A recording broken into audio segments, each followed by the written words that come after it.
Eric, you represented dishonesty to this family. You're not welcome here. Those caustic remarks, loaded with resentment and disappointment, were like a blow to the chest. Spitting words out like venom in the middle of my brother Caleb's wedding reception, my own father said them. Caleb's silence made the terrible pain of humiliation much worse. Saying nothing, he stood there while our father tossed me as like I didn't matter. Anger swelling inside me was ready to burst.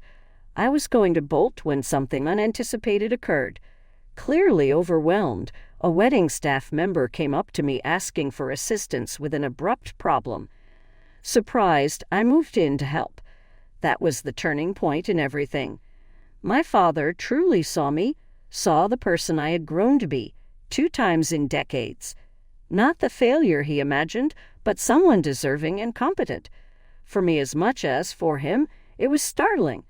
In this family, I am Eric, and among 3 brothers. Our father was a rigorous, demanding attorney growing up who never tried to hide his partiality. The golden child, everything my father wanted in a son, confidence, success, and apparently flawless, was my brother Caleb. Conversely, I never measured up to his expectations and was always in his shadow. Our abode lacked somewhere for leisure or relaxation. Every moment had to be used for learning or attending lectures. If I felt happy kid, my father's criticism swiftly sapped it.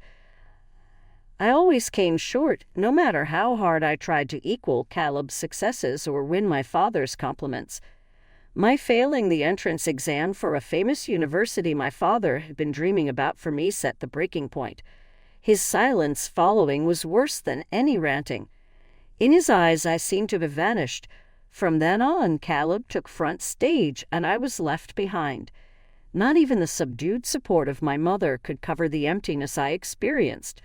Driven to get out of the stifling house, I had to make a tough decision. I went without speaking to my father after high school. I left a note for my mother informing her I was going to live my own life. I started to forge my own route after landing a job in a hotel. The hotel became into my one-stop shop, a house and a workplace all in one. It was a world unlike the expectations and assessments of my father. Among the hectic, diligent employees, I discovered a freedom and direction not felt before. Still, the work was not light. Wayne, the hotel manager, expected a lot from everyone and was austere. As someone just out of high school, I made plenty of mistakes that were harshly criticized. Eric, yet another error. How many times must I tell you? He would prod me to get better. Unlike what my father said, though, Wayne's comments were meant to uplifting rather than depressing. It was helpful. When I at last got his compliments, it made me proud and motivated, something I had never felt before. One moment comes quite clearly to me. San Antonio Day was the busiest time of year the hotel would experience.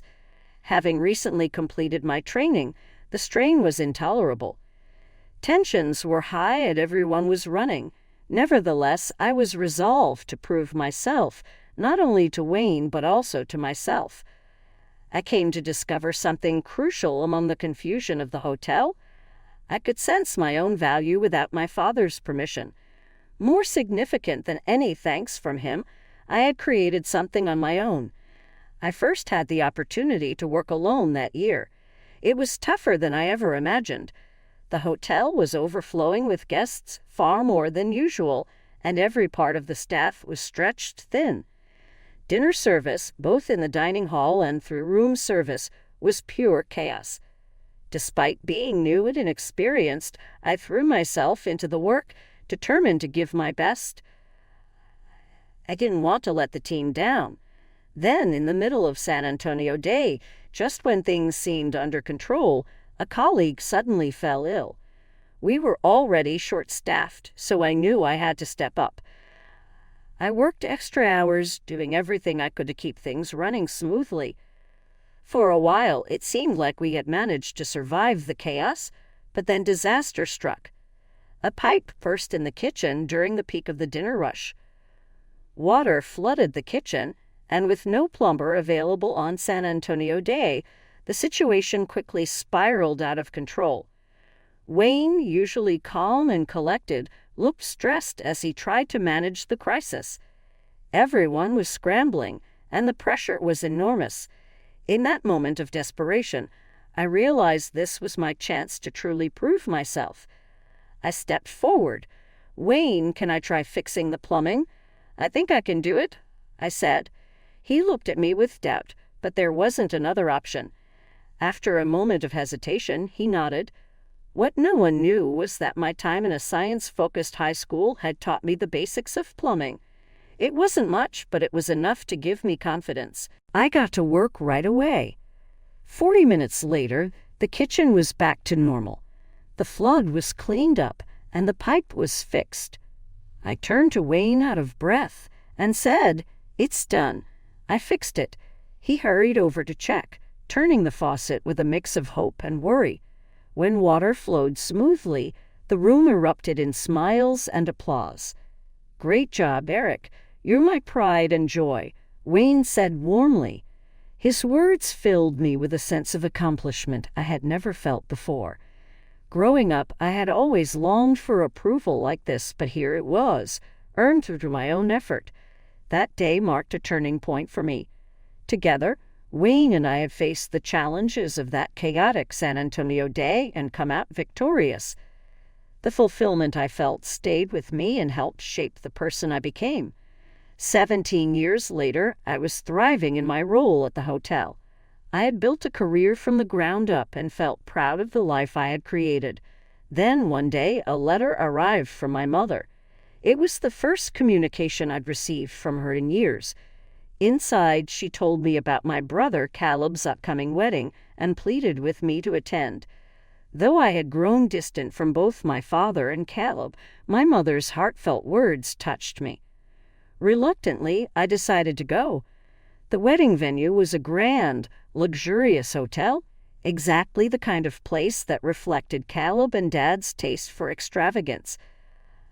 I arrived in my dependable old suit, feeling out of place among the elegantly dressed guests. Everywhere I looked, there were signs of wealth and high society. Caleb's bride was stunning with a graceful and polished demeanor. She seemed like the perfect match for his world. Part of me wondered if their union had been one of Dad's calculated moves, another way to strengthen his social ties. As I sat in the waiting area, I was surrounded by people of influence and privilege. I felt like an outsider, watching from the sidelines. The guests moved through their world with ease, their lives intertwined in ways I couldn't relate to. I was just an observer, detached from the wealth and power around me. For a moment, I questioned why I had come at all. But as I sat there, unnoticed and ignored, a realization dawned on me. I didn't need to fit into this world anymore. I no longer had to chase my father's approval or try to belong. The life I had built was far removed from this, and I was proud of that. I wasn't the boy who once sought validation from people who had dismissed him. I was someone who had found his own worth. I was Eric, a man who had found his own path. And for me, that was enough. But as I scanned the room, my eyes landed on two familiar faces. Instantly, a wave of unease washed over me. My father's expression was clear as day, pure disapproval. He and Caleb walked toward me, their presence heavy like a storm cloud. "Why are you here?" my father asked, his voice deep and commanding, laced with the same contempt I had grown up with. His words dragged back memories I had tried so hard to forget. "Is it so wrong to want to celebrate Caleb's wedding?" I replied, forcing a smile and trying to keep my tone casual. "Oh, and congrats, Caleb." Caleb gave a stiff nod, his face conflicted. I could see the tension in his eyes, torn between loyalty to Dad and the strained bond we'd always had. Before Caleb could say a word, Dad jumped in again, his voice cutting through the air like a knife. "What have you been doing all these years? Working some worthless job, no doubt." The disdain in his words was unmistakable, hitting me like a punch. "Eric, you shouldn't be here," he continued, his tone now dripping with contempt. Before I could reply, my mother rushed over, her face filled with worry as she tried to ease the tension. "Come on, Eric is here to celebrate. There's no need to be so harsh," she said, her voice shaky but full of hope. "Enough, Mom," Dad barked, his voice booming with authority. She fell silent. He turned back to me. "Eric, let me make this very clear. You are a disgrace. I don't want you ruining Caleb's celebration." New anger boiled inside me, fueled by years of rejection and neglect. I hadn't even wanted to come to this wedding, and now I was being humiliated in front of everyone. I clenched my fists, forcing myself to stay calm. "Fine, I'm leaving," I said, my voice steady with resolve. I turned on my heel, ready to walk out and never look back. But just as I reached the door, a voice stopped me. A staff member hurried over, looking flustered and out of breath. "Excuse me," they said, their voice urgent. "We have a problem. An unexpected guest arrived, and we're short on seats and food." I turned back, glancing at the scene. The room was tense. Everyone, from Natalie, the wedding planner, to the in-laws, and even my father, was scrambling to figure out a solution. Worry was etched on their faces. For a brief moment, I hesitated. Part of me wanted to walk out and let them deal with their mess. Wasn't this the perfect chance to leave them to the chaos, just like they had left me behind so many times? But then memories of the past came flooding back. Despite everything, I remembered the times when Caleb and I were kids. There were rare moments, but they were real, times when he'd make room for me during study breaks, and we'd play together, even under Dad's strict rules. Those memories softened my anger, reminding me that once we were brothers, not just rivals. If I walked away now, I'd be no better than the man my father always said I was. With a deep breath and a new sense of determination, I turned back to the staff member. "Take me to Natalie," I said, my voice steadier. The staff member's tense expression eased, and they nodded, leading me back into the waiting room. As I walked in, I could feel the weight of the room. Natalie, my father, and the bride's father stood in the center, their faces etched with worry. The tension was thick, growing heavier with each passing moment. Natalie looked up as I approached her. Surprise quickly replaced by relief. "Eric, thank goodness. We really need help," she said, explaining the mess with the unexpected guests and the seating arrangements. I nodded, taking in the situation. Despite my father's harsh words and Caleb's silence, I knew what I needed to do. "All right, let's get to work," I said firmly, stepping forward to take control. For the rest of the evening, I worked alongside Natalie and the staff, making sure everything went as smoothly as possible. Dinner unfolded without further problems, and the tension in the room began to ease. As I moved through the event, I couldn't help but notice the subtle glances from my father and Caleb. They didn't say anything, but their silence felt different this time, less dismissive, almost as if they were seeing me for who I really was. By the end of the night, I stood on the sidelines, watching Caleb and his bride share their first dance. The happy couple looked perfect together, surrounded by their world of wealth and elegance. I wasn't part of that world, but for the first time, I didn't feel like an outsider. I had proven something, not to them, but to myself. I didn't need their approval because I had built a life of my own. Quietly, I slipped away from the celebration, leaving before anyone could notice. As I walked out, I felt a calm I hadn't known in years. This wasn't my world anymore, and that was okay. I had found my own place in life, and for me, that was enough. Before I reached the exit, I locked eyes with my father one last time. His expression was cold, his hostility clear. "Why is Eric still here?" he demanded sharply, his tone cutting. Before the tension could escalate, Natalie stepped in. "Please, sir, we need your help," she said, her voice calm but urgent.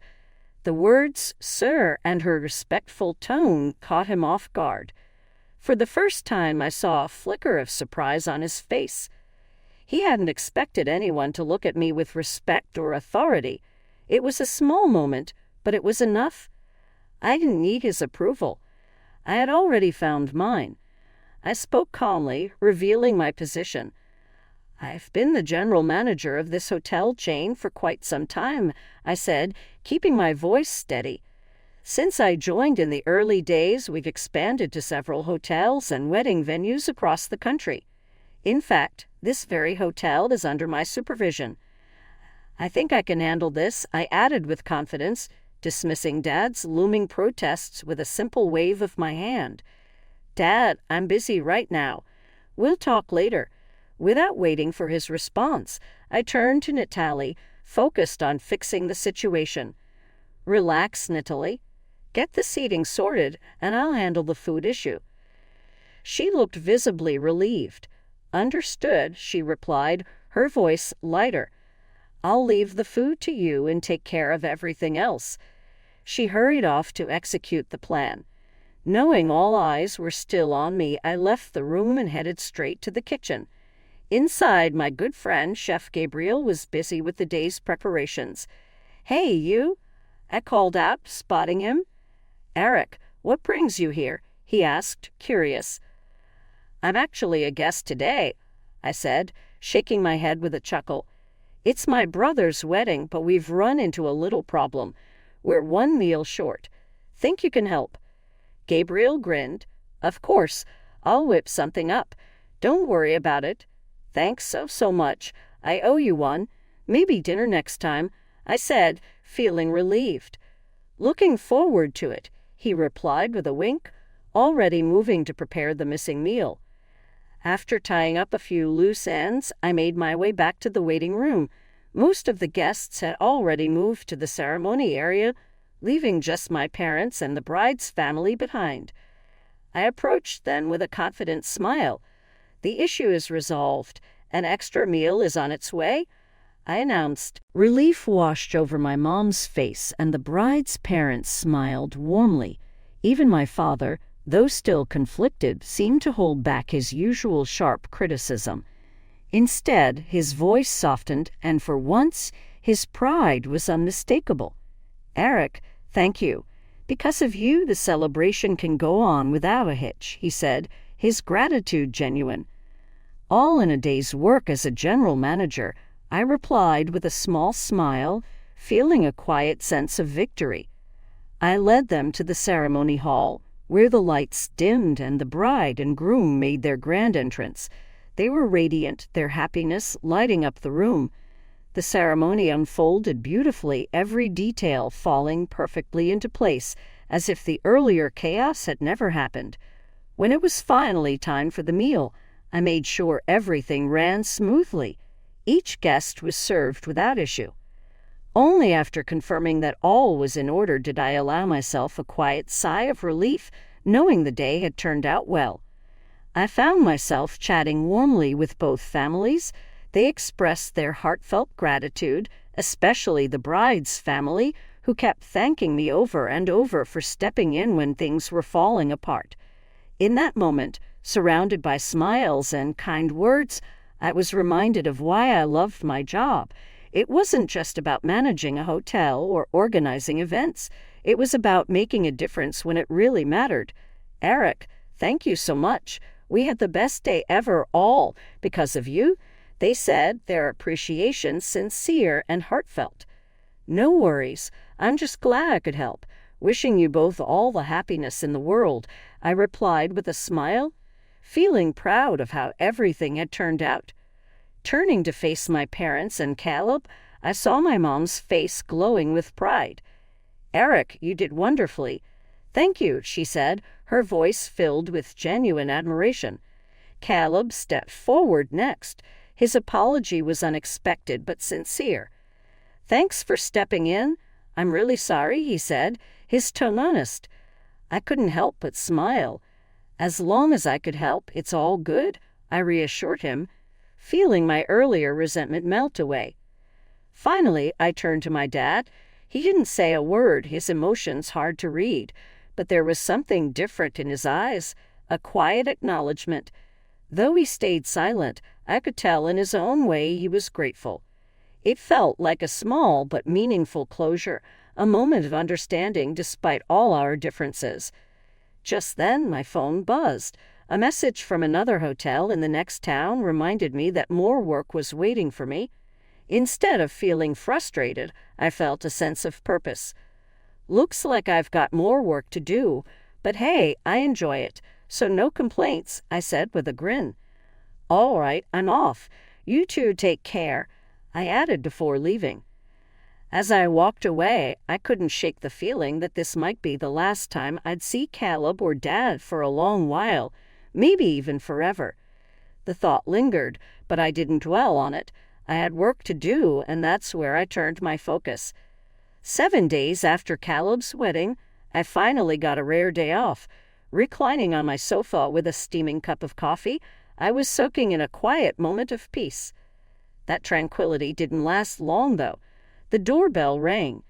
Curious, I got up and opened the door, surprised to see Caleb standing there. "Caleb, what brings you here?" I asked, caught off guard.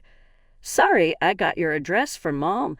I wanted to talk to you," Caleb said, his tone cautious. I invited him in, not worrying about the state of my home. It was just Caleb, after all. I poured Caleb a cup of coffee, and he took a slow sip. "Thanks, smells good," he said, trying to smile, but I could tell there was more on his mind. As we sat down, his mood shifted. His gaze became serious, and I knew he had something important to say. After a moment of silence, he finally spoke. "I'm really sorry for everything," he said, his voice softer than I'd ever heard it. I was caught off guard. Caleb wasn't the type to apologize, and hearing him say this left me puzzled. "Hey, it's all right, Caleb," I said, trying to ease the tension. But it was clear he wasn't done. He took a deep breath and continued, opening up in a way I never expected. "You probably think I'm the older brother who has it all together, but the truth is, I envy you, Eric." His words hit me like a lightning bolt. I sat there stunned as the room filled with silence. I had always seen Caleb as the golden child, the one who had everything I didn't. But now, sitting across from me, he was showing a side of himself I had never seen before. His vulnerability took me by surprise and left me unsure of how to respond. For a moment, everything else, the rivalry, the distance, the tension, faded away. It was just the two of us finally understanding each other in a way we never had before. "I never knew you felt that way, Caleb," I admitted, guilt creeping into my voice as I tried to process what he had just said. "That's the thing. It's not your fault, Eric," he reassured me, his weak smile showing the emotions he was trying to hold back. In that moment, I felt a sense of connection between us, something that had been missing for so long. "Caleb, I'm sorry I never realized you were struggling too," I confessed, regret heavy in my voice. His faint smile said more than words ever could. "It's really not your fault," he repeated, his voice quiet but steady. For the first time, we began to talk about the things we had never said out loud. The walls between us started to crumble, and our bond as brothers grew stronger. "I admire you, Caleb," I told him honestly. "You've gotten through things I can't even imagine, but I want to share my story with you too." As I spoke, I could feel the weight of my words. It wasn't just about telling him what I had been through. It was about building something new between us. This conversation wasn't just a moment. It was the start of something better. I paused for a moment to gather my thoughts. Caleb stayed silent, watching me closely, giving me the space to continue. "Breaking away from our parents and becoming independent wasn't easy," I said.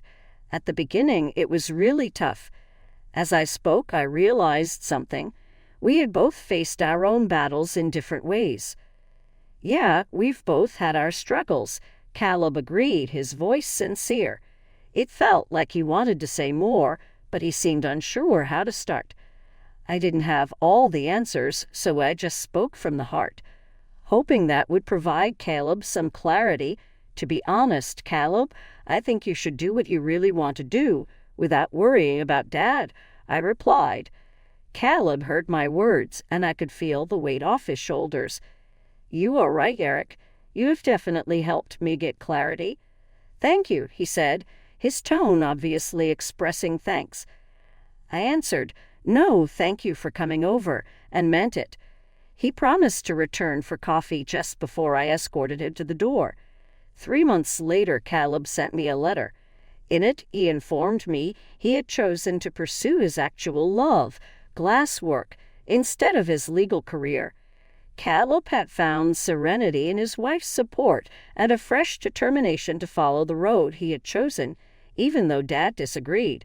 Reading his message and considering Caleb's path made me proud. Our family dynamics had shifted, and our relationship had strengthened. For every one of us, it seemed to mark a fresh start. Lost in my ideas, my phone alarm brought me back to reality. Another day in the career I had selected and grown to love was about to begin.